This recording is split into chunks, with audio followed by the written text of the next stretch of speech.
is all by practice. It's a technique of foreign language instruction that emphasizes in audio-lingual skills over the reading and writing.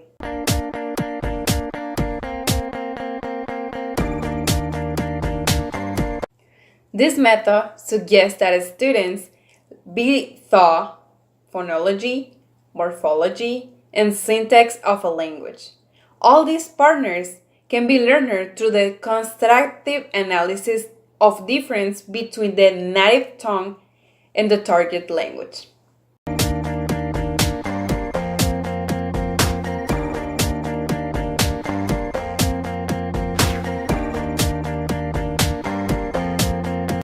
Memorization and repetition of dialogues or other real partners minimize the risk of making a mistake and also increase the chance of giving a correct answer that leads to reinforcement of good habits.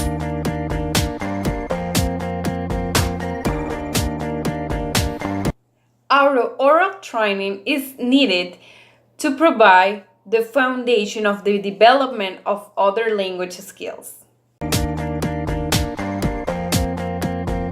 Also, the meaning of the words and phrase of the second language should be learned and taught in linguistic and cultural context.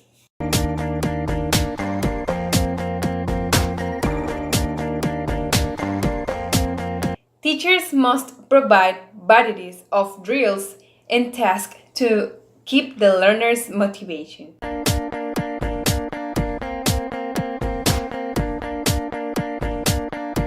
Here the student should be guided by the skilled training techniques in order to produce the correct answers.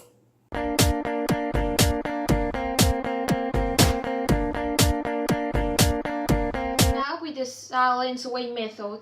And this method was developed in the 60s, and this is a learning process where we put into action our inner resources such as the perception, awareness, cognition, imagination, creativity, and memory to meet the challenge at hand.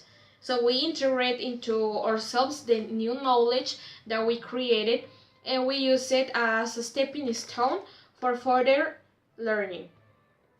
So first, one of the most important principles about this method is the silence is a tool, which means that it helps to foster autonomy and initiative. It also removes the teacher from the center of the attention so he can listen to and work with the students. Another one is silence. In silence, the students concentrate on the task to be accomplished here. This method involves a lot of body language as well as posters and charts.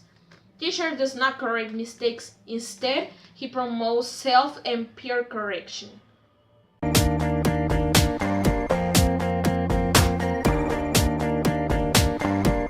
role of the teacher in this method is that the teacher uses a mixture of silence and gestures to focus the students' attention, to elicit response from them, and to encourage them to correct their own errors.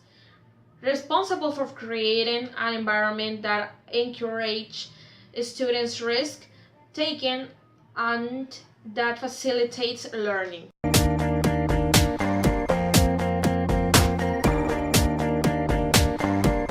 finally, the role of the student. Learners are expected to develop independence, autonomy, and responsibility. They are expected to interact with each other and suggest alternatives to each other. Learners have only themselves as individual and group to rely on, and some must learn to work cooperatively rather than competitively. So they need to feel comfortable both correcting each other and being corrected by each other.